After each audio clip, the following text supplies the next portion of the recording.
Coming towards the second component of our chapter, which is authority. Individuals are assigned job activities to channel their behavior within the organization appropriately. And once they have been given specific assignments, they must be given a substantial amount of authority to perform those assignments satisfactorily.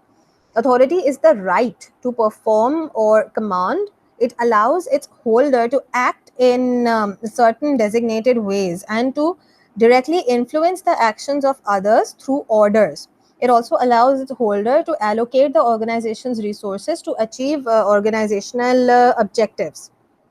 An example of this would be कि अगर मुझे responsibility दी गई है that I have to get the course completed and teach you guys to the best of my potential, but मुझे enough authority नहीं दी गई to probably make changes in the course or to design the assessment criteria on my own, to conduct class activities according to my discretion, तो फिर मैं उस responsibility को अच्छे से fulfill नहीं कर पाऊंगी because I don't have the required amount of authority. If I have to stick to someone else's orders completely and not change anything according to my way, then I'm not going to be effective enough. So I have to have the required amount of authority associated with each of my tasks. Then there is another example which illustrates the relationship between job activities and authority. Two primary tasks for which a particular service station manager is responsible are pumping gasoline and repairing automobiles. The manager has the authority necessary to perform both of these tasks, या फिर he or she may choose to delegate automobile repair to the assistant manager. So he takes care of only pumping gasoline if he wants to. Then along with the activity of repairing, the assistant should also be delegated the authority to order parts जिस तरह से वो जहाँ से चाहे, to command certain attendants to help and to do anything else necessary to perform the repair jobs. अगर ये authority उस assistant manager को नहीं दी जाएगी तो he would find it impossible to complete the delegated job activities because हर चीज़ के लिए he won't be able to approach the manager and he would obviously want to get things done his way to some extent. So he should be given the required level of authority. Practically speaking, authority merely increases the probability that a specific command will be obeyed.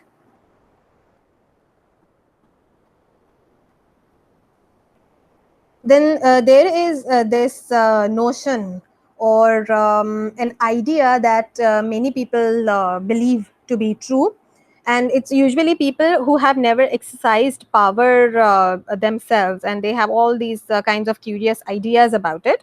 So this popular notion of top leadership is a fantasy of capricious power. What does this mean? This means that the top man or a woman presses a button and something remarkable happens. He or she gives an order as the whim strikes him and it is obeyed. जिनको कभी authority नहीं मिली या जिनको कभी power नहीं मिला वो ये समझते हैं कि पावर मिल जाना बहुत ईजी है and it's very satisfying and it's a very it has all the good aspects in it and power exercise करना again is a very easy task कि आप बस एक order देते हैं और वो order immediately fulfill हो जाता है and उस order को देने के लिए भी आपको जो thought आता है it's impulsive बस आपको thought आया impulsively and you gave the order and it got fulfilled. That's what people believe. Actually the capricious use of power is there but it's very rare. ठीक है, सिर्फ कुछ बहुत large dictatorships में बहुत ही large organizations है जहाँ पे complete autocratic style है या बहुत ही small family firms में ये चीज़ still exercise हो सकती है that you just came up with an impulsive idea and you conveyed it and it got fulfilled.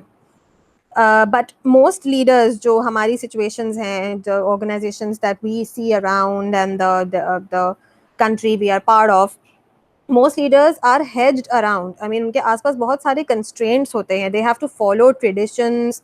There are certain constitutional limitations. फिर external situation को भी देखना होता है. जो followers हैं उनके भी कुछ rights होते हैं, उनकी भी कुछ preferences, privileges होती हैं, उनको भी खातिर में लेना होता है. टीम वर्क की रिक्वायरमेंट्स को भी देखना होता है and most of all large scale organisations की बहुत सी डिमांड्स होती हैं जो कि कैप्रिशियसनेस की बेसिस पे नहीं की जा सकती. सो मोस्ट जो पावर होता है it is exercise only after giving a certain amount of time and thought to it. So authority basically it doesn't come easy. That's all that's needed to say.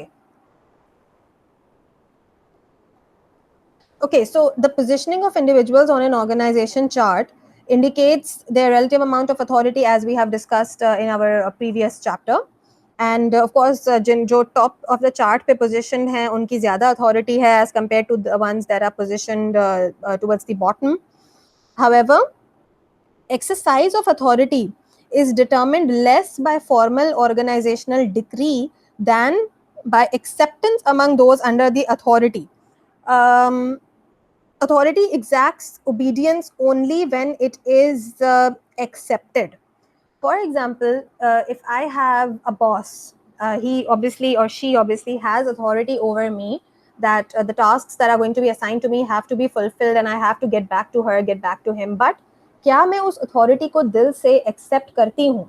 Because that would depend on a lot of things. I mean, if I am of the opinion that the person above me is not as qualified as he or she should be, he or she doesn't have the required skills that should be there for the position, या फिर वो मैं अपने मुकाबले में अगर उनको compare करूँ तो I find her or him less deserving, then in that case I'm never going to accept his or her authority over me. I mean, by default मुझे करना है but मैं दिल से कभी accept नहीं करूँगी, and it would result in conflicts and sometimes I would try to skip my way through my tasks. So authority will be accepted only under the following conditions as are stated in front of you. First, the individual जो subordinate है, he can understand the order being, I mean, apart from the skills and qualification level example, दूसरे भी reasons होते हैं authority accept ना होने के. So these are listed here, जिनकी जो अगर make sure किए जाएं तो authority accept होने के chances ज़्यादा होंगे. The individual can understand the order being communicated. Number two, the individual believes the order is consistent with the purpose of the organization. Again, अगर मेरी जॉब पर होते हुए कोई मुझे साफ सफाई का या चाय कॉफी बनाने का काम देगा तो I would know that this is not consistent with the purpose of the organization. So why would I accept his orders or accept his authority for those orders? Sorry.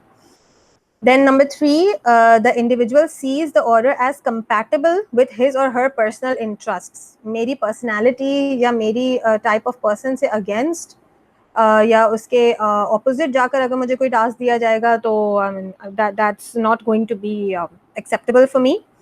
Number four, the individual is mentally and physically able to comply with the order. Of course, this is an extreme situation. अगर this would be a weakness at my part as a subordinate if I'm unable to process or understand comply with the order mentally or physically. So the fewer of these four conditions that are present, the lower the probability that authority will be accepted and obedience will be exacted.